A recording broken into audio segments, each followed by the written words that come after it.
মৌসুমী island বা মৌসুমী দ্বীপ পশ্চিমবঙ্গের এমন একটি জায়গা যা ভ্রমণপ্রিয় বাঙালিদের কাছে হয়ে উঠেছে এক সুন্দর উইকেন্ড ডেস্টিনেশন। বঙ্গোপসাগরের তীরে গড়ে ওঠা মৌসুমী দ্বীপের নির্মল শান্ত পরিবেশে এক রাত্রি কটেজে বা টেন্টে রাত্রিবাস আপনার এই একঘেয়েমি জীবনযাত্রাকে এক নিমেষে ভুলিয়ে দিতে পারে। মাত্র 2-1 দিনের ছুটিতে আপনারা খুব কম খরচে এবং খুব সহজেই এখানে ঘুরে আসতে পারেন। তাই এই ভিডিওতে আমি আপনাদের জানাবো এই মৌসুমী দ্বীপ কীভাবে যাবেন, কোন কটেজে এসে উঠবেন, খাওয়া দাওয়া কী করবেন, আশেপাশে কোন কোন জায়গাগুলো ঘুরে দেখবেন এবং এই মৌসুমী দ্বীপের ট্যুর প্যাকেজে খরচই বা কত, এই সমস্ত রয়েছে আজকের এই ভিডিওতে। তো চলুন শুরু করা যাক 1 রাত্রি 2 দিনের মৌসুমী আইল্যান্ড ভ্রমণ।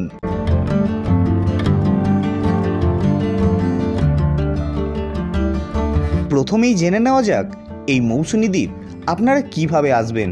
কলকাতা থেকে মৌসুমী দ্বীপ আপনারা রেলপথ অথবা সড়ক পথে খুব সহজেই পৌঁছতে পারেন। যদি বাসে করে যান তাহলে কলকাতার ধর্মতলা থেকে সপ্তাহে প্রত্যেক দিন 1 ঘন্টা পর পর বহু সরকারি এবং বেসরকারি বাস নামখানা অথবা বকখালির উদ্দেশ্যে রওনা দেয়। ভাড়া পড়বে 130 থেকে 140 টাকা, যেটা নন এসি, এবং 250 থেকে 300 টাকা পড়বে এসি বাসে। সময় লাগবে প্রায় 4.5 ঘন্টা মতো। কিন্তু আমি বলবো ট্রেনে যাওয়াটা সব থেকে সুবিধাজনক, কারণ ট্রেনে সময় লাগে কম এবং খরচও কম, আর জার্নিটাও হয় বেশ আরামদায়ক। সেই জন্য আমিও গত 4ই নভেম্বর ট্রেনে চড়ে রওনা দিয়েছিলাম মৌসুমী দ্বীপের উদ্দেশ্যে। তাই সকাল সকাল আমি পৌঁছে যাই শিয়ালদহ স্টেশনে। ঘড়ির কাঁটায় তখন সকাল 6টা বেজে 50 মিনিট। তারপর শিয়ালদহের সাউথ সেকশন থেকে 25 টাকা দিয়ে একটি নামখানা টিকিট কেটে 7:14 নামখানা লোকালে উঠে পড়লাম। নির্ধারিত সময়ে আমাদের ট্রেন শিয়ালদহ স্টেশন ছাড়ল। সকাল 7:14 ট্রেন ছাড়াও আপনারা ভোর 5:05 অথবা সকাল 9:16 ট্রেনেও যেতে পারেন। শিয়ালদহ থেকে নামখানা দূরত্ব 108 কিলোমিটার, সময় লাগবে 2 ঘন্টা 45 মিনিট মতো।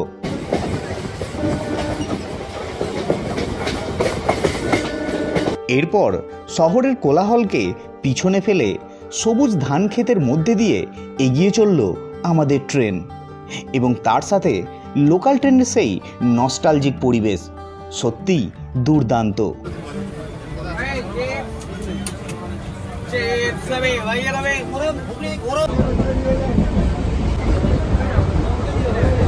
ঘড়িতে সময় তখন বেলা 10টা বেজে 20 মিনিট। এসে পৌঁছলাম নামখানা স্টেশনে।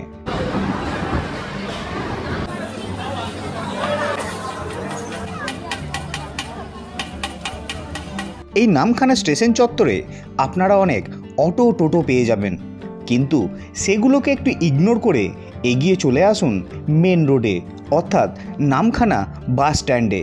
সেখান থেকে আপনারা অটো, টোটো, বাস, ম্যাজিক গাড়ি বিভিন্ন অপশন পেয়ে যাবেন। আমি উঠলাম একটি টোটোতে। মৌসুমী দ্বীপ যাওয়ার জন্য আপনাদের প্রথমে যেতে হবে হুজ্জুতের ঘাট অথবা পাতিবুনিয়া ঘাটে। আমি রওনা দিলাম হুজ্জুতের ঘাটের উদ্দেশ্যে। নামখানা স্টেশন থেকে হুজ্জুতের ঘাটের টোটো ভাড়া 50 টাকা করে জনপ্রতি। রিজার্ভ করলে ভাড়া পড়বে 200 টাকা। সময় লাগবে 40 মিনিট মতো।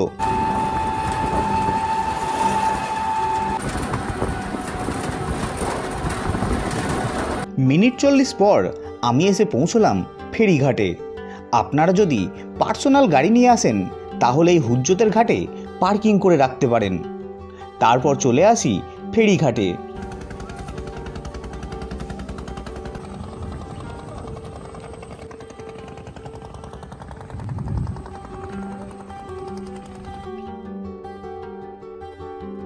কিছুক্ষণ অপেক্ষা করতেই একটি নৌকো ঘাটে এসে পৌঁছলো। আমি এবং বাকি যাত্রীরা নৌকোতে উঠে পড়লাম। 20-30 মিনিট পর পর এখানে ফেরি বা নৌকো পেয়ে যাবেন, আর এই ফেরিতে আপনার ভাড়া পড়বে 5 টাকা করে জনপ্রতি।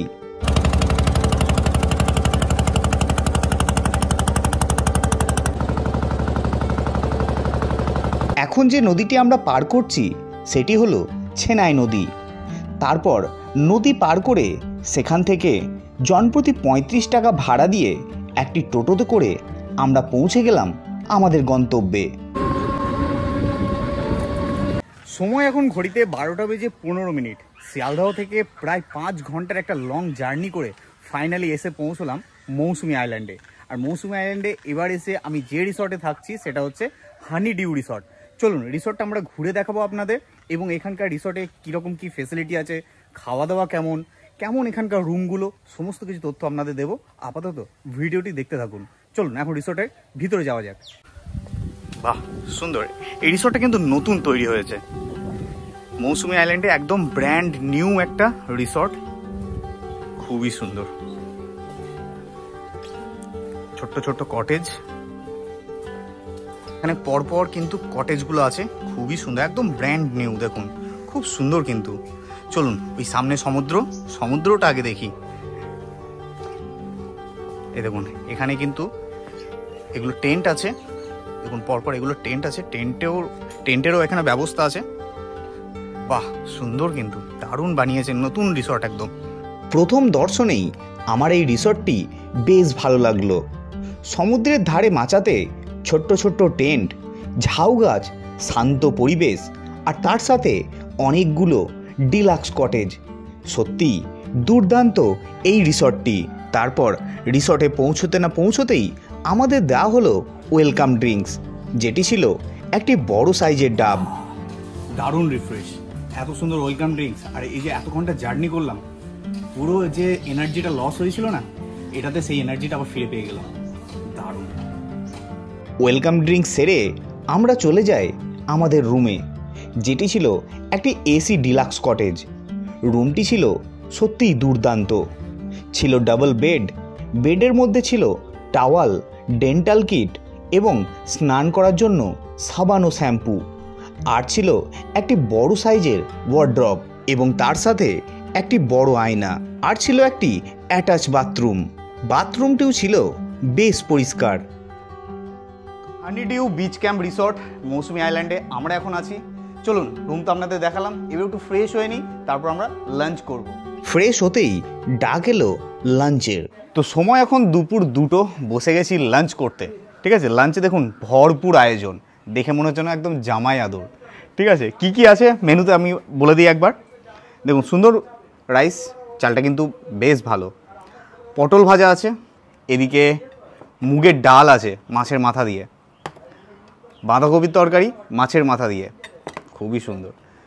কাতলা মাছের কালিয়া, পিসটা দেখেছেন? এই হচ্ছে মাছের সাইজ, ওফ দারুণ।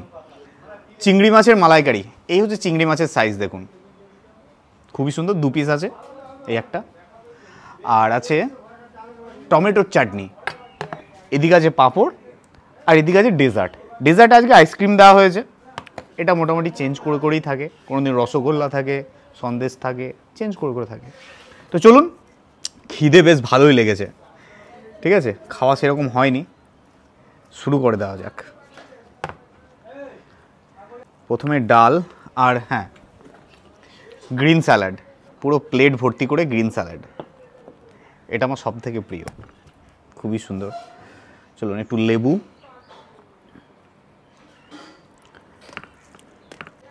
বাঁধাকপির তরকারি, ডাল, ভাত, দারুণ।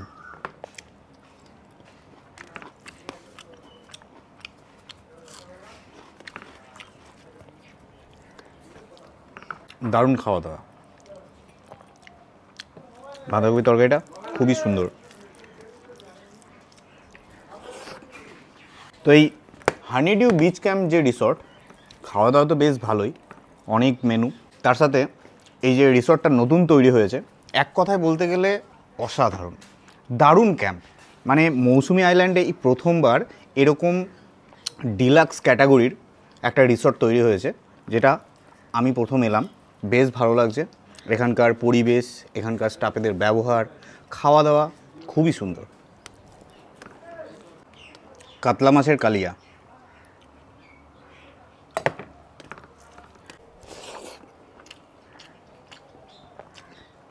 ভালো খেতে। মাছের সাইজটা কিন্তু যথেষ্ট বড়। তো যারা ঘুরতে ভালোবাসেন এবং তার সাথে খাওয়া দাওয়া করতে ভালোবাসেন তাদের জন্য কিন্তু এই হানিডিউ বিচ ক্যাম্প একটা পারফেক্ট জায়গা।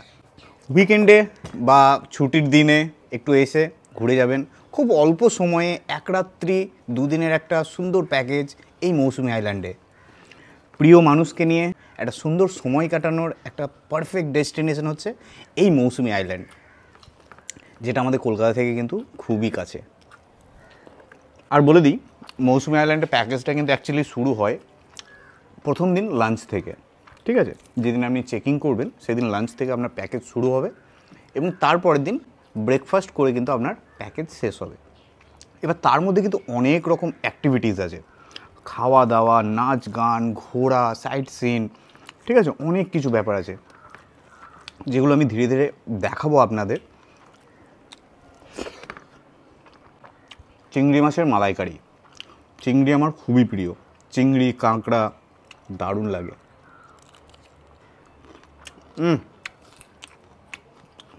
অনবদ্য টেস্ট, দারুণ টেস্ট।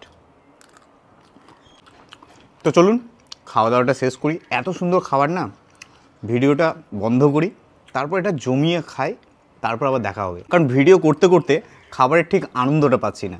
আপনাদের সব কিছুই বলে দিলাম, কেমন খেতে, কি মেনু, ঠিক আছে? আরেকটা কথা বলে দিই, আপনারা যে এই যে প্যাকেজটা পাচ্ছেন এখানে কিন্তু এই খাবারগুলো থাকবে। এছাড়াও আপনারা যদি চাইছেন যে ইলিশ খাবেন বা চিকেন খাবেন বা পমফ্রেট মাছ খাবেন, সেগুলোও কিন্তু আপনারা পেয়ে যাবেন। কিন্তু সেগুলো একটু আগে থেকে ইনফর্ম করতে হবে। যখন আপনি ফোন করে বুকিং করবেন তখন কিন্তু ইনফর্ম করতে হবে যে আমরা এরকম প্যাকেজ নেব বা এরকম খাবার খাবো। সেগুলো কিন্তু আপনাদের এক্সট্রা চার্জ পড়বে, কিন্তু আয়োজন হয়ে যাবে, মানে সমস্ত কিছু প্রোভাইড করা হবে, ঠিক আছে? তো চলুন খাওয়া দাওয়াটা সেরে নিই, তারপর আবার দেখা হচ্ছে।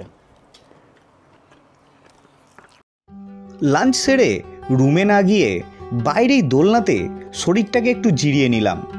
তারপর বিকেল 4টে বাজতেই চলে গেলাম ম্যানগ্রোভের জঙ্গল দেখতে। এটি আমাদের রিসর্ট থেকে খুবই কাছে, ওই 5 মিনিটের হাঁটা পথ। সেখানে গিয়ে বেশ কিছুটা সময় কাটালাম এবং কিছু ছবিও তুললাম। তারপর সন্ধ্যা হতেই ফিরে চলে এলাম রিসর্টে ফিরতেই আমি অবাক হয়ে চারিদিক দেখতে থাকলাম। দেখলাম বিভিন্ন রং বেরঙের লাইটে সমগ্র রিসর্টটি সেজে উঠেছে। মনে পাড়িয়ে দিই, মৌসুমী দ্বীপে আমি যে রিসর্টে আছি সেটি হলো হানিডিউ বিচ ক্যাম্প। তারপর চলে এলো সন্ধ্যাবেলা স্ন্যাক্স। ছিল মুড়ি, চানাচুর ও পকোড়া, আর সাথে ছিল গরম গরম চা।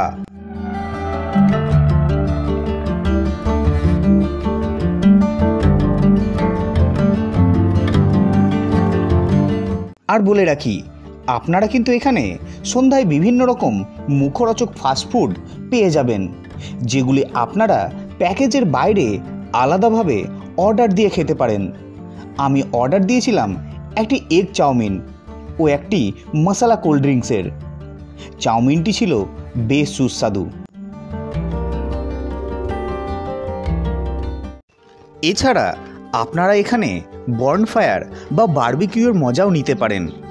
এই বারবিকিউ বা বর্নফায়ার আপনাদের প্যাকেজের বাইরে থাকবে। 1 কেজি চিকেন বারবিকিউয়ের চার্জ এখানে পড়বে 500 টাকা, আর 500 গ্রাম চিকেন বারবিকিউয়ের চার্জ পড়বে 250 টাকা। সেই মতো আমরাও 500 গ্রাম চিকেন বারবিকিউ অর্ডার দিয়ে দিই। দেখি ওনারা খুব সুন্দর করে সাজিয়ে আমাদের পরিবেশন করলো। গান, আড্ডা ও খাওয়া দাওয়ার মধ্যে দিয়ে মৌসুমীতে সেদিনের সন্ধ্যাবেলাটা বেশ ভালোই কাটলো। আপনারাও আপনার প্রিয় মানুষকে সঙ্গে নিয়ে, ফ্যামিলিকে নিয়ে বা বন্ধুবান্ধবকে নিয়ে 1 রাত্রি 2 দিনের জন্য সুন্দর একটি মুহূর্ত কাটিয়ে যেতে পারেন এই মৌসুমী আইল্যান্ডে। ফোন নাম্বার রইল আপনার স্ক্রিনে। এই নাম্বারে ফোন করে আপনারা এই হানিডিউ বিচ ক্যাম্পের রুম বা প্যাকেজ বুক করতে পারেন। তারপর রাত 10টা নাগাদ বসে যায় ডিনার করতে। ডিনারে ছিল রুটি, ফুলকপি আলুর তরকারি আর ছিল কষা চিকেন। খাওয়া দাওয়া সেরে সে রাত্রে ঘুমিয়ে পড়লাম।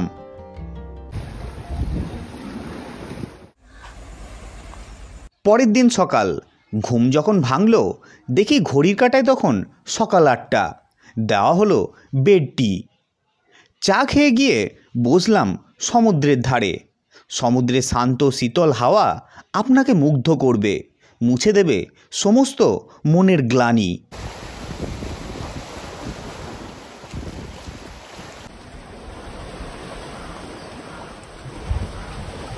চলুন এবার জেনে নিই এই মৌসুমী দ্বীপের হানিডিউ বিচ ক্যাম্পে আপনার 1 রাত্রি 2 দিনের জন্য খরচ কত পড়বে। প্রথমেই আসি টেন্টে। সি ফেসিং এই কাপল টেন্টে রাত্রিবাসের জন্য খরচ পড়বে 999 টাকা জন প্রতি। সঙ্গে থাকবে 4 বেলা খাওয়া। এছাড়া আছে গ্রুপ টেন্ট। আপনারা যদি গ্রুপে আসেন এবং টেন্টে রাত্রিবাস করেন তাহলে খরচ পড়বে 999 টাকা জন প্রতি, সঙ্গে 4 বেলা খাওয়া দাওয়া। আর আছে নন এসি ডিলাক্স কটেজ, যেখানে আপনার খরচ পড়বে 1249 টাকা জন প্রতি, সঙ্গে 4 বেলা খাওয়া দাওয়া। আর আছে এসি ডিলাক্স কটেজ, যেখানে আপনাদের খরচ পড়বে 1499 টাকা জন প্রতি, সঙ্গে 4 বেলা খাওয়া দাওয়া। ফোন নাম্বার রইল আপনার স্ক্রিনে। এই নাম্বারে ফোন করে আপনারা আপনার প্যাকেজ বুক করতে পারেন। তারপর বেলা 9টা নাগাদ বসে পড়লাম ব্রেকফাস্ট করতে। ছিল লুচি, ছোলার ডাল, একটি করে ডিম সেদ্ধ, একটি কলা ও একটি রসগোল্লা। ব্রেকফাস্ট সেরে একটু রেস্ট নিয়ে বেলা 10টা নাগাদ মৌসুমী দ্বীপের এই হানিডিউ বিচ ক্যাম্পকে বিদায় জানিয়ে রওনা দিলাম বাড়ির উদ্দেশ্যে।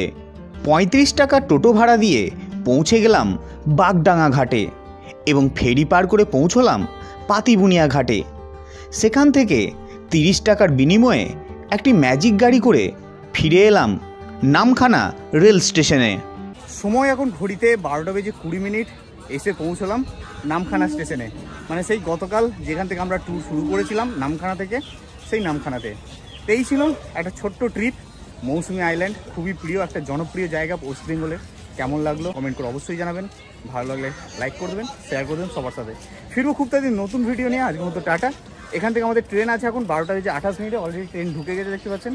এই ট্রেনে করি আমরা এখন রওনা দেবো শিয়ালদার উদ্দেশ্যে, অর্থাৎ বাড়ির উদ্দেশ্যে। চলুন দেখা হচ্ছে নতুন ভিডিওতে।